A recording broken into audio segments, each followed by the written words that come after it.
तो हम कर्क लगन वाले जातकों के लिए केतु की प्लेसमेंट के बारे में चर्चा कर रहे हैं। इस वीडियो में देखेंगे अब 10th हाउस के लिए।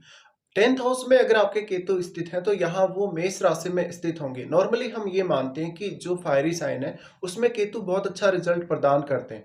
यहाँ 10th हाउस होने की वजह से अब आपको केतु कभी-कभी बहुत ज़्यादा रॉन्ग डिसीजन करवाएंगे, क्योंकि यहाँ फायरी साइन है और फायरी साइन में अब आपको मंगल को देखना पड़ेगा। अगर यहाँ पे केतु बैठे हैं तो आप बहुत ज़्यादा तेज़ी से काम करने के लिए सोचेंगे, काफ़ी तेज़ी से डिसीजन लेना पसंद करेंगे और काफ़ी क्विकली ही रिजल्ट चाहेंगे।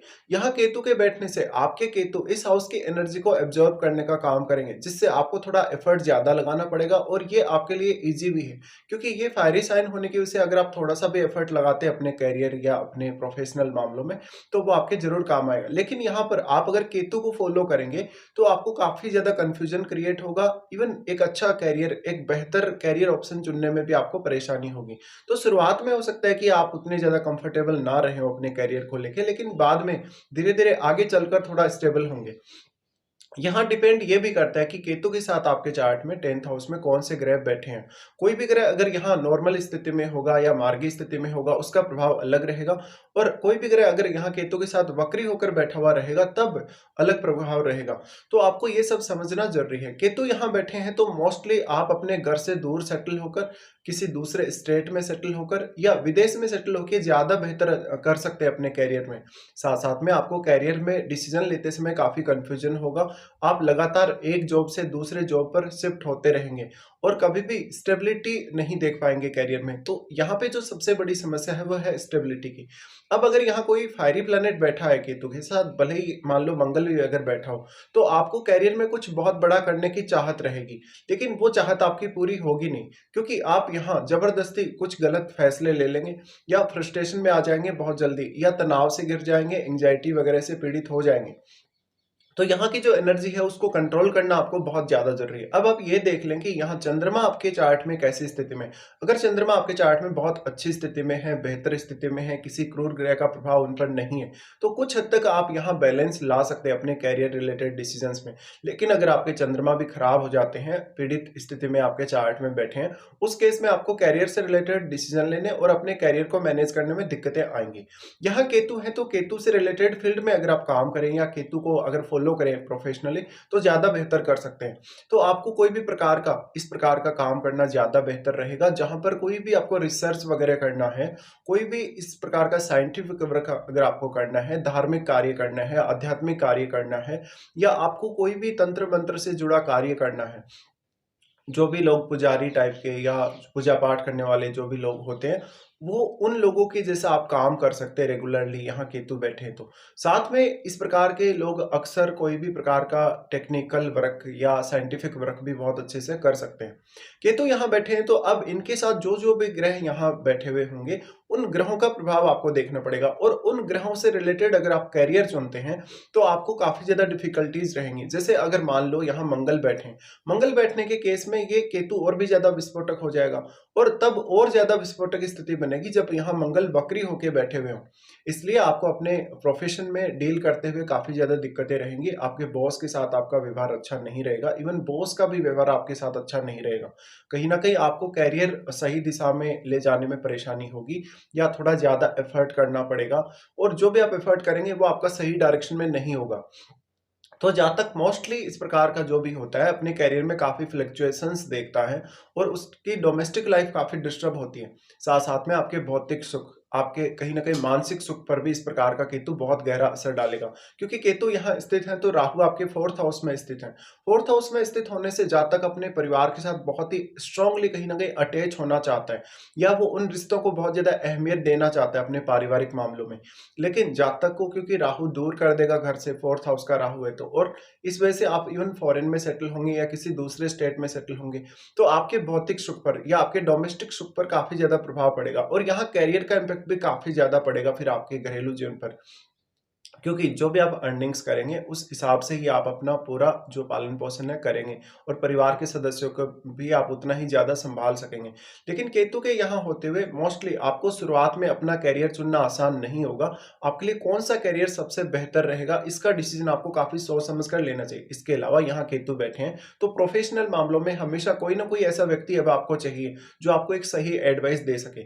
साथ में जब तक आप अपने करियर में बने रहेंगे, लंबे समय का अगर विचार करेंगे, लॉन्ग टर्म तक अगर अपना प्रोफेशन में बने रहेंगे, जो भी आप प्रोफेशन चुने हैं उसमें, तो आपके लिए ज़्यादा उचित है। लेकिन अगर आप अपनी मानसिक प्रवृत्ति के हिसाब से, अपनी चाहत के हिसाब से अगर अपने करियर को चेंज करते रहेंगे या करियर को स्विच करते रहेंगे, तो ये आपको काफ़ी प्रॉब्लम्स देगा।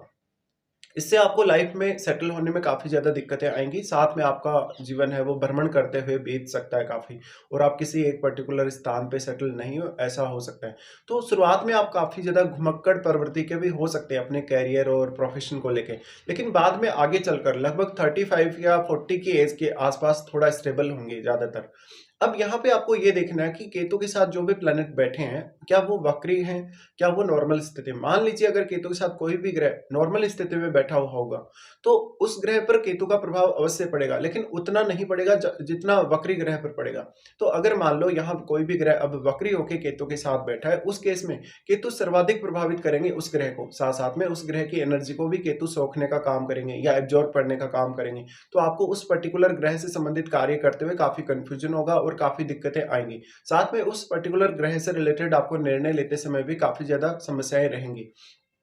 तो आपको ये सब समझना ज़रूरी है। यहाँ पे देखिए, अब जिस भी प्रकार का वो प्लैनेट होगा, उसका आपको मंगल के साथ भी संबंध देखना होगा। जैसे अगर यहाँ सूर्य जैसा ग्रह बैठा हो, तो सूर्य क्योंकि मंगल के साथ मित्रवत हैं और सूर्य यहाँ उच्च की स्थिति में भी होंगे, तो अब आपको फिर करियर में बहुत ज़्यादा चाहत बढ़ जाएगी आपकी नेम फेम पाने की, और उस हिसाब से फिर आपको नेम फेम नहीं मिलेगा या जो पद आप चाहते हैं वो आपको नहीं मिले, ऐसा हो सकता है। क्योंकि यहाँ केतु आप में बहुत ज़्यादा डिससैटिस्फैक्शन उत्पन्न करेंगे। यहाँ सूर्य के आने से फिर आपके बॉस के साथ, अपने कलीग्स के साथ भी आपके रिश्ते बहुत ज़्यादा प्रभावित होंगे। अगर मान लो किसी का मंगल भी बैठा हो, तब भी ऐसा हो सकता है। मंगल बैठने के केस में आप काफ़ी फास्ट निर्णय लेना प्रारंभ कर देंगे करियर और डोमेस्टिक मामलों में। यहाँ पे फिर मान लो जैसे बुध जैसा ग्रह बैठा, बुध और बृहस्पति जैसा ग्रह अगर यहाँ बैठे और अगर वक्री ना हो, कुछ हद तक वो केतु को मदद अवश्य कर सकते हैं। लेकिन अगर बृहस्पति या फिर बुध यहाँ बैठे हों और अगर वो वक्री होके बैठे हों, उस केस में केतु का बहुत स्ट्रांगली प्रभाव उन ग्रहों पर पड़ेगा, तो आपको फिर निर्णय लेना आसान नहीं होगा। साथ में हो सकता है कि आपको एनालिसिस करते हुए ज़्यादा समय लगे, आपको सोचते समझते या फाइनल डिसीजन तक पहुँचते हुए बहुत ज़्यादा समय लगे। तो इससे आपका समय बर्बाद होगा या आपका समय व्यर्थ चला जाएगा, साथ में आपको डिससैटिस्फैक्शन भी मिलेगा। यहाँ पे अगर चंद्रमा जैसा ग्रह बैठा हो, चंद्रमा जैसे ग्रह बैठे होने के केस में आप कहीं न कहीं ज़्यादा प्रेशर में आएँगे, डिप्रेशन या एंग्ज़ायटी में आएँगे और काफ़ी फास्ट निर्णय लेने की कोशिश करेंगे, और मोस्टली आपके जो निर्णय होंगे वो गलत हो सकते हैं। तो यहाँ पे आप ये समझ सकते हैं कि केतु इस हाउस में बैठे हैं, तो इस हाउस के गुणों को वो कम करने का काम कर रहे हैं, सोखने का काम कर रहे हैं, तो बेहद कम ही इस हाउस से रिलेटेड वो आपकी लाइफ में उत्पन्न कर देते हैं। भले ही आप कितना भी नेम फेम पाए हो, कितना भी ज़्यादा आप फेमस हो, लेकिन वो जो नेम फेम वाली स्थिति है या जितने आप फेमस हुए, उसका आभास आपको खुद को नहीं होगा, क्योंकि यहाँ केतु आपको डिटेच किए हुए है इस हाउस से। इसलिए दूसरे लोग आपके नेम फेम को ज़्यादा बेहतर तरीके से जान पाएँगे, लेकिन आप खुद वैसा समझ नहीं सकते।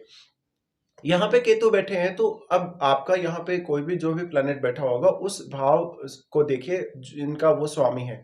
जैसे मान लो अगर यहाँ पे सूर्य बैठे हैं, तो सूर्य आपके चार्ट में दूसरे भाव के स्वामी हैं, तो फिर दूसरे भाव से रिलेटेड डिसीजन लेने, दूसरे भाव से रिलेटेड कार्य करने में भी आपको काफ़ी कन्फ्यूजन रहेगा, या जो भी आप काम करेंगे, जो भी आप डिसीजन लेंगे, उनमें पूरी तरीके से आप सैटिस्फाई नहीं होंगे। तो आपको इस तरीके से देखना है। इसके साथ-साथ आपको अपनी महादशा भी चेक करनी चाहिए कि आपको पर्टिकुलर कौन से ग्रह की महादशा है। क्या वास्तव में आपको केतु की महादशा है या केतु के साथ बैठे हुए ग्रह की महादशा है? अब आप यहाँ ये भी बोल सकते हैं कि यहाँ राहु की दृष्टि भी केतु पर पड़ रही है, लेकिन आपको यहाँ ये समझना पड़ेगा कि राहु की जो दृष्टि पड़ रही है, वो केतु को उतना ज़्यादा प्रभावित नहीं कर पाएगी यहाँ पर, क्योंकि राहु और केतु 180 डिग्री पे काम कर रहे हैं, और लेकिन राहु के साथ जो बैठा हुआ ग्रह वो कहीं न कहीं ज़्यादा प्रभाव डाल पाएगा यहाँ केतु पर, और केतु के साथ बैठे हुए ग्रह पर भी वो काफ़ी स्ट्रांगली प्रभाव डाल पाएगा।